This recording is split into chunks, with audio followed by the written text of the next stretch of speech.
Please എന്ന ഈ പരിപാടിയിലേക്ക് ഏവർക്കും സ്വാഗതം. എല്ലാ ആഴ്ചകളിലും വ്യത്യസ്ത വിഷയങ്ങളുമായി ആ മേഖലയിലെ വ്യക്തികളുമായി നമ്മൾ നടത്തുന്ന ഡോക്ടേഴ്സ് ഇൻ്റർവ്യൂ പരിപാടിയിലേക്ക് ഏവരെയും സ്വാഗതം ചെയ്യുന്നു. അതോടൊപ്പം ഇന്ന് നമ്മുടെ ഈ പരിപാടിക്ക് ഇവിടെ എത്തിയിരിക്കുന്നത് കിംസ് ആശുപത്രിയിലെ എമർജൻസി വിഭാഗം മേധാവി ഡോക്ടർ ഡോണൽ ഡോൺ ബോസ്കോ ആണ്. ഡോക്ടറിനെ ഈ പരിപാടിയിലേക്ക് ഞാൻ ഹാർദവമായി സ്വാഗതം ചെയ്യുന്നു.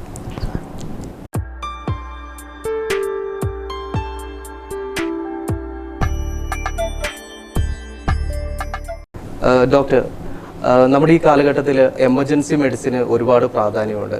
എന്തുകൊണ്ടാണ് സർ ഇത്ര ഒരു എമർജൻസി മെഡിസിൻ കൈകാര്യം ചെയ്യുമ്പോഴും അതിനൊക്കെ ഇത്ര പ്രാധാന്യം വരുന്നത് എന്തുകൊണ്ടാണ്? ഇന്നത്തെ കാലഘട്ടത്തിൽ നമ്മൾ മോഡേൺ മെഡിസിൻ്റെ കെയറിൽ നമ്മൾ ശ്രദ്ധിച്ചു വരുന്നത്, ശരിക്കും പറയുകയാണെങ്കിൽ കഴിവതും നമ്മൾ ഒരു അസുഖം ഉണ്ടായി അല്ലെങ്കിൽ അത് തീരാധികം പ്രോഗ്രസ് ചെയ്ത് അത് മോശമായ ഒരു അവസ്ഥയിലേക്ക് വന്നെത്തും മുമ്പേ അതിനെ എത്രത്തോളം കെയർഫുള്ളായിട്ട് നമ്മൾ നേരത്തെ തന്നെ അതിനെ തിരിച്ചറിയുകയും അതിന് വേണ്ടുന്ന പ്രാഥമിക ശുശ്രൂഷ വളരെ നല്ല രീതിയിൽ കൊടുക്കുകയാണെന്നുണ്ടെങ്കിൽ ആ അസുഖം നമുക്ക് തീരെ അങ്ങോട്ടേക്ക് മോശമാവുന്നൊരവസ്ഥയിലേക്ക് പോകേണ്ടി വരില്ല എന്നുള്ളത് ശ്രദ്ധിച്ചുകൊണ്ടാണ് ശരിക്കും പറയുകയാണെങ്കിൽ എമർജൻസി മെഡിസിൻ എന്ന് പറയുന്ന ഈ ഒരു ശാഖ നമ്മുടെ മോഡേൺ മെഡിസിൻ വരാൻ കാര്യം. അതിലൂടെ നമ്മൾ കാഷ്വാലിറ്റി എന്ന് പറയുന്ന ഒരു സിസ്റ്റത്തെ നമ്മൾ മാറ്റിയെടുക്കുന്നതാണ് ഈ എമർജൻസി മെഡിസിൻ. അതിൽ വ്യത്യാസങ്ങൾ കുറേ അധികമുണ്ട്. വ്യത്യാസങ്ങളിൽ പലപ്പോഴും നമ്മൾ ശ്രദ്ധിക്കുന്നത്, ഏറ്റവും പ്രാഥമികമായി നമ്മൾ കാണുന്ന വ്യത്യാസം എന്ന് പറയുന്നത്, സാധാരണ നമ്മളൊരു എമർജൻസി ഒരു കാഷ്വാലിറ്റിയിലേക്ക് ചെന്നെത്തുമ്പോഴേക്കും ഏറ്റവും ജൂനിയർ ആയിട്ടുള്ള ഒരു ഡോക്ടറിനെയാണ് നമ്മൾ കാണുന്നത് എന്നൊരു തോന്നൽ നമുക്കുണ്ടാകും. അപ്പോൾ ഈ വ്യക്തി പിന്നീട് അതിൻ്റേതായ സ്പെഷ്യലിസ്റ്റുകളെ അന്വേഷിച്ചതിന് ശേഷം അവരോട് സംശയങ്ങൾ ചോദിച്ചത് മനസ്സിലാക്കിയതിന് ശേഷം അങ്ങനെ നേരിട്ട് ഒരു സ്പെഷ്യലിസ്റ്റ് അവരെ വന്ന് കാണുന്നില്ല എന്നുള്ളൊരു ഫോർമലി ട്രെയിൻഡ് ആയിട്ടുള്ളൊരു വ്യക്തി അവരെ കാണുന്നില്ല. അവരുടെ കെയറിൽ അതുമൂലം ഒരു കുറവുണ്ടോ എന്നൊരു സംശയമാണ് പലപ്പോഴും അവർക്ക് ഉണ്ടാവുക എന്നുള്ളത്. പക്ഷെ അത് എമർജൻസി മെഡിസിൻ എന്ന് പറയുന്ന ഈ ഒരു സ്പെഷ്യാലിറ്റിയോടുകൂടി അതിനെ നമ്മൾ മറികടക്കുകയാണ്. എന്ന് വെച്ചാൽ എല്ലാവിധ എമർജൻസി സിറ്റുവേഷൻസ്, അത് ഏത് തന്നെ സ്പെഷ്യാലിറ്റി ആയാലും ഈ എല്ലാവിധ എമർജൻസി സിറ്റുവേഷൻസിനെ നല്ല രീതിയിൽ അതിനെ ടാക്കിൾ ചെയ്യാനും ആ പേഷ്യൻറ്റിന് വ്യക്തമായ എമർജൻസി സ്റ്റാർട്ടിങ് നല്ല രീതിയിലൊരു കെയർ കൊടുക്കാൻ ട്രെയിൻഡ് ആയിട്ടുള്ളൊരു വ്യക്തി അതിൽ ഉപരിപഠനം ചെയ്ത് നല്ല രീതിയിൽ എല്ലാവിധ സ്പെഷ്യാലിറ്റീസിലും അവരോടൊപ്പം അവരുടെ ഡയലിറ്റീസ് അവരുടെ രീതികൾ എങ്ങനെയാണെന്ന് മനസ്സിലാക്കി അതിൽ ട്രെയിൻഡായിട്ട് വന്നതിന് ശേഷം ഇവരെ കാണുന്ന വ്യക്തികളെയാണ് നമ്മളപ്പോൾ ആദ്യമേ തന്നെ ഈ ആശുപത്രിയിൽ ഒരു എമർജൻസി ആയിട്ട് നമ്മൾ ചെന്നെത്തുമ്പോഴേക്കും കാണുന്നത്. രണ്ടാമത്തെ വ്യത്യാസം എന്ന് പറയുന്നത്, അവിടെ വെച്ച് ആദ്യം വന്ന ആളെ തന്നെ ആദ്യം ട്രീറ്റ് ചെയ്യും എന്നുള്ളൊരു കോൺസെപ്റ്റ് നമ്മൾ മാറ്റുകയാണ്. ഫസ്റ്റ് കം ഫസ്റ്റ് സെർവ് എന്നുള്ള ആ കോൺസെപ്റ്റ് നമ്മൾ എടുത്തു മാറ്റിയതിന് ശേഷം ഇപ്പോൾ നമ്മൾ എമർജൻസി മെഡിസിൻ ഡിപ്പാർട്ട്മെൻറ്റിൽ ട്രയാജിങ് എന്ന് പറയുന്ന ഒരു കോൺസെപ്റ്റ് സ്റ്റാർട്ട് ചെയ്തിരിക്കുകയാണ്. അതിലൂടെ നമ്മൾ സാധിക്കുന്നതെന്ന് പറയുന്നത്, പ്രാഥമിക ഒരു അസസ്മെൻറ്റിൽ നമ്മൾ മനസ്സിലാക്കുന്നു ഈ വ്യക്തി അല്പം സിക്കായിട്ടുള്ളൊരു വ്യക്തിയാണെന്ന് നമ്മൾ മനസ്സിലാക്കുമ്പോഴേക്കും ഈ രോഗിക്ക് കുറേ കൂടെ അത്യാഹിതമായ രീതിയിൽ ഒരു കെയർ വേണ്ടി വരും എന്ന് മനസ്സിലാക്കുന്ന ഒരു സിറ്റുവേഷൻ അവർക്ക് ആദ്യമേ ചികിത്സ കൊടുക്കുക എന്നുള്ളതാണ്. ട്രയാജിങ് എന്ന് പറയുന്ന വാക്കിൻ്റെ അർത്ഥം പ്രയോറിറ്റൈസേഷനാണ്. അപ്പോൾ ലോ പ്രയോറിറ്റി പേഷ്യൻസിന് കുറച്ചുകൂടെ വെയിറ്റ് ചെയ്യിപ്പിക്കുക, ഹൈ പ്രയോറിറ്റി ആയിട്ടുള്ള ഒരു പേഷ്യൻ്റ് കുറേ താമസിച്ചാണ് വന്നതെങ്കിൽ പോലും ആദ്യം അവർക്ക് കെയർ കൊടുക്കുക എന്നുള്ളതൊക്കെയാണ്. ഇതൊക്കെയാണ് അതിൻ്റെ ബേസ് ആയിട്ടുള്ള ഒരു ഡിഫറൻസസ്. പിന്നീട് അങ്ങോട്ട് കുറേ കൂടെ മെച്ചപ്പെട്ട രീതിയിൽ അവർക്ക് ട്രീറ്റ്മെൻറ്റ് കൊടുക്കാൻ പറ്റുകയും കുറേ കൂടെ ബോൾഡായിട്ടുള്ള ഡിസിഷൻസ് എടുക്കാൻ കഴിയുകയും ഐഡൻറ്റിഫൈ ചെയ്യാനും ഒക്കെ ട്രെയിൻഡ് ആയിട്ടുള്ളവരായിരിക്കും എമർജൻസി ഫിസിഷ്യൻസ് എന്നുള്ളതാണ് അതിൻ്റെ വ്യത്യാസം.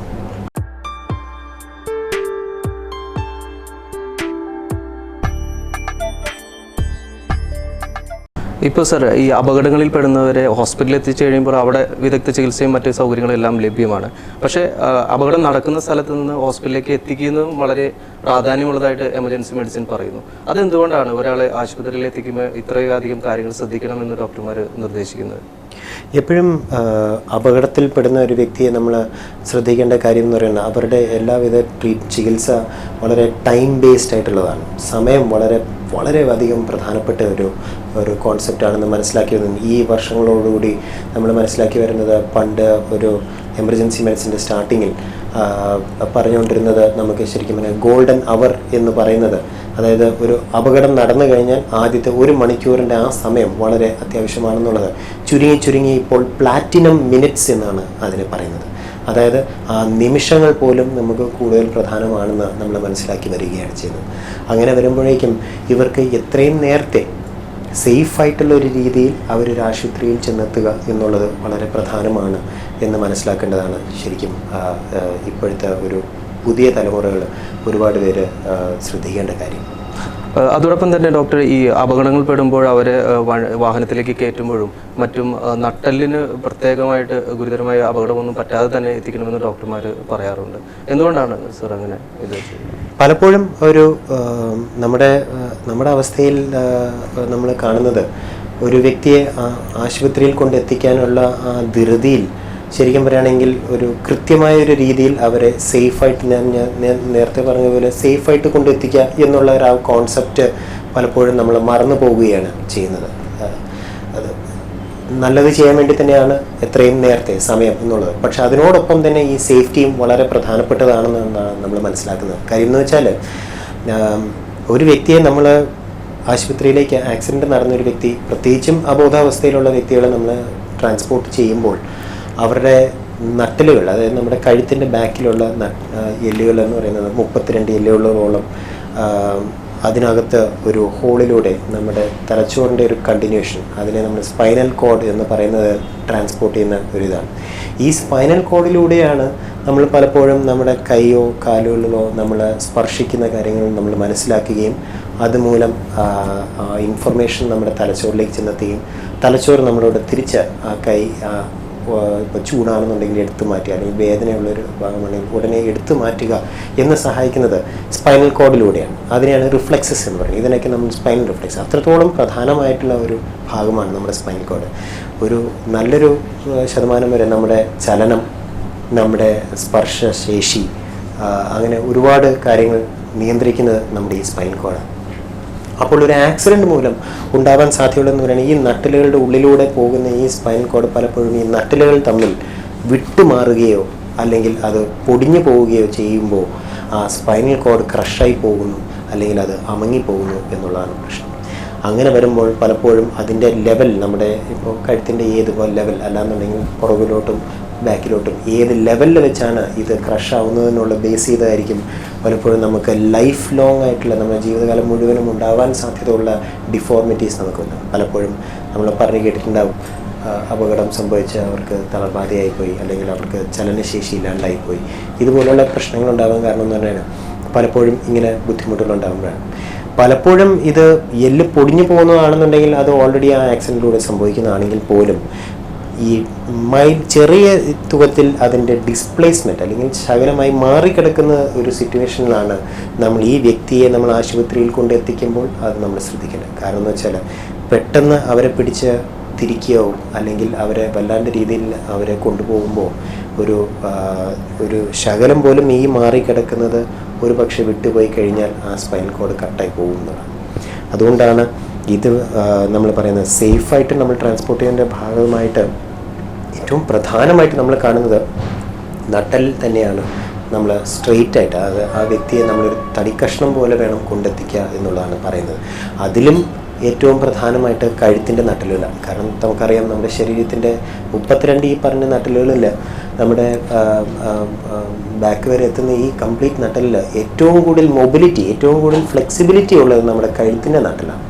മറ്റൊരു നട്ടിലും ഇതുപോലെ നമുക്ക് തിരിക്കാൻ പറ്റാത്തതാണ് ഈ സെർവൈക്കൽ സ്പൈൻ എന്ന് പറയുന്ന കഴുത്തിൻ്റെ അവിടെയുള്ള 7 നട്ടലുകളുടെ പ്രത്യേകത. അതുകൊണ്ട് തന്നെ ഇവരെ അങ്ങനെ യാത്ര ചെയ്യുമ്പോൾ ഒരു അപകടത്തിൽ പെടുമ്പോഴേക്കും സഡനായിട്ടൊരു ആക്സിഡൻ്റ് ഉണ്ടാകുമ്പോഴേക്കും നമ്മുടെ കഴുത്ത് വല്ലാണ്ട് മടങ്ങുകയും അതുപോലെ തിരിച്ചടിക്കുകയും ചെയ്യാൻ സാധ്യതയുണ്ട്. അതൊരു വളരെ ഫാസ്റ്റായിട്ട് നടക്കുമ്പോഴേക്കും നമുക്ക് മനസ്സിലാക്കുക വിപ്ലാഷ് ഇഞ്ചുറി എന്നാണ് നമ്മൾ പറയുന്നത്. ചാട്ട വയറ് കൊണ്ട് നമ്മൾ അടിച്ചിട്ട് അത് തിരിച്ചടിക്കുന്ന ഒരു ഇഫക്റ്റ് ഉണ്ടാകും നമ്മുടെ കഴുത്തിൽ. അങ്ങനെ വരുമ്പോഴേക്കും ചെറുതായി പോലും ഡിസ്പ്ലേസ്ഡ് ആയി കഴിയുമ്പോഴേക്കും സ്പൈനൽ കോഡ് കട്ടാവുന്ന വളരെ ഹൈ ആയിട്ടൊരു ലെവലിലാണ്. ഈ ഹൈ ലെവലിൽ കട്ടാകുന്ന സ്പൈനൽ കോഡിൻ്റെ ഭാഗം ഒരുപക്ഷെ നമ്മുടെ കംപ്ലീറ്റ് ബോഡി, കഴുത്തിന് താഴോട്ടുള്ള ഫുൾ ബോഡിയെ തളർച്ച ബാധിക്കാൻ കാരണമാകാം എന്നുള്ളതാണ് അതിൻ്റെ ഏറ്റവും വലിയ പ്രശ്നം.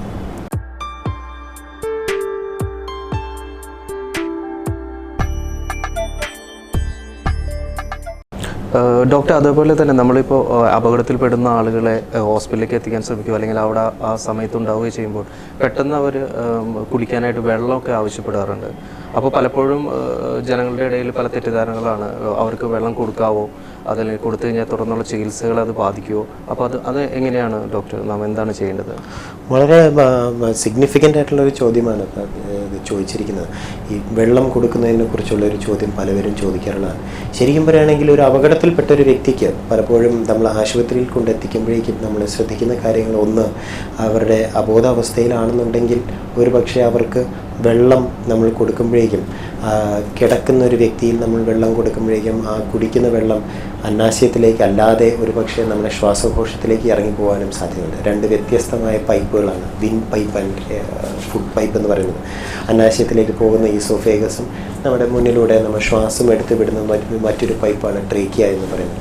അപ്പോൾ നമ്മൾ കുടിക്കുന്ന വെള്ളം ഒരുപക്ഷെ നമ്മൾ അബോധാവസ്ഥയിലാണെന്നുണ്ടെങ്കിൽ ഇറക്കുന്ന ഈ വെള്ളം, ജലാംശം ഒരുപക്ഷെ മാറി അന്നാശയത്തിലേക്ക് ഇറങ്ങാതെ ഒരുപക്ഷെ നമ്മുടെ ശ്വാസകോശത്തിലേക്ക് ഇറങ്ങിപ്പോകുമ്പോഴേക്കും അതുമൂലം നമ്മുടെ ലങ്സിനും മറ്റുമൊക്കെ ഇൻഫെക്ഷൻ ഉണ്ടാകാൻ സാധ്യതയുണ്ട്. എന്നാൽ ബോധമുള്ളവർക്ക് കൊടുക്കാവോ എന്ന് ചോദിക്കുന്ന ചോദ്യത്തിനും നമുക്ക് പലപ്പോഴും പറയേണ്ടി വരുന്നത്, എമർജൻസി ആയിട്ട് നമുക്കൊരു സർജറി ചെയ്യേണ്ടി വരുന്ന ഒരു സിറ്റുവേഷൻ ഉണ്ടെങ്കിൽ, നമുക്കെല്ലാവർക്കും അറിയാം, ഇപ്പോൾ പ്ലാൻഡ് ആയിട്ടുള്ള സർജറിക്കാണെങ്കിൽ പോലും ഡോക്ടർമാർ നമുക്ക് പറഞ്ഞു തരും, തലേ ദിവസം രാത്രി 12 മണിയോടുകൂടി നിങ്ങൾ ഭക്ഷണ സാധനങ്ങളൊന്നും കഴിക്കാൻ പാടില്ല, വെള്ളം ഒട്ടും കുടിക്കാൻ പാടില്ല എന്ന് പറയുന്നത്. അത് കാരണം എന്ന് വെച്ചാൽ ശ്വാസകോശത്തിലേക്ക് ട്യൂബിട്ടായിരിക്കും പലപ്പോഴും അവർ അനസ്തീഷ്യ തരുന്നത്. അങ്ങനെ അനസ്തീഷ്യ തരുമ്പോഴേക്കും ഈ ശ്വാസകോശത്തിലേക്ക് നമ്മൾ ട്യൂബ് ഇടുമ്പോഴേക്കും വയറിനകത്ത് എന്തെങ്കിലും ഉണ്ടെങ്കിൽ അത് നമ്മൾ റീഗർജറ്റിറ്റ്, അതായത് നമ്മൾ ഛർദ്ദിച്ച് പുറത്തേക്ക് കൊണ്ടുവരാൻ സാധ്യത ഉള്ളതുകൊണ്ടാണ്, അതുമൂലം നമുക്ക് ബുദ്ധിമുട്ടുകൾ ഉണ്ടാവാതിരിക്കാൻ വേണ്ടിയാണ് പലപ്പോഴും വെള്ളം കൊടുക്കരുത് എന്ന് പറയുന്നത്. അതുകൊണ്ട് തന്നെ ഒരു റോഡ് അപകടത്തിൽപ്പെടുന്ന ഒരു വ്യക്തിക്ക് പ്രാഥമികമായി നമുക്ക് വേറെ അപകടകരമായ പ്രശ്നങ്ങൾ മറ്റൊന്നും ഇല്ല എന്ന് മനസ്സിലാക്കിയതിന് ശേഷം വേണം അവർക്ക് വെള്ളം കൊടുക്കുന്നത്. വളരെ നല്ല ഒരു പ്രാക്ടീസ് ആയിരിക്കും നമ്മൾ ഫോളോ ചെയ്യുന്നത്. അബോധാവസ്ഥയിലാണെങ്കിൽ തീരെ കൊടുക്കരുത് എന്ന് തന്നെ ഫോളോ ചെയ്യും. സർ, നമ്മുടെ സാധാരണ രീതിയിൽ നമ്മുടെ റോഡുകളിൽ ഉണ്ടാകുന്ന അപകടങ്ങളിൽ പെട്ടെന്ന് തന്നെ അവിടെ ഓടിക്കൂടുന്നവർ അടുത്തുള്ള ആശുപത്രികളിൽ വിദഗ്ധ ചികിത്സയ്ക്കായിട്ട് എത്തിക്കാൻ പലപ്പോഴും പരിശ്രമിക്കാറുണ്ട്. എന്നാൽ ചില സാഹചര്യങ്ങളിൽ പലപ്പോഴും കൂടുതലായിട്ട് എന്തെങ്കിലും മുറിവുകളോ അതിലൂടെയുള്ള കൂടുതലുള്ള രക്തം കാണുകയോ അങ്ങനെ എന്തെങ്കിലും ഭയപ്പാടുള്ളത് കൊണ്ട് പലരും ഇതിൽ നിന്ന് മാറിപ്പോകുന്നതും ചിലപ്പോഴൊക്കെ നമ്മൾ മാധ്യമങ്ങളിൽ വായിച്ച് കേൾക്കാറുണ്ട്. അപ്പോൾ അവർക്ക് എന്തെങ്കിലും ഒരു നിർദ്ദേശം ഡോക്ടറുടെ ഭാഗത്തുനിന്ന് കൊടുക്കാനായിട്ട്? ഈ മുറിവുകൾ കാണുമ്പോഴുള്ള ഒരു കൊണ്ടുപോകാൻ അല്ലെങ്കിൽ അവരെ സഹായിക്കാൻ ഒരു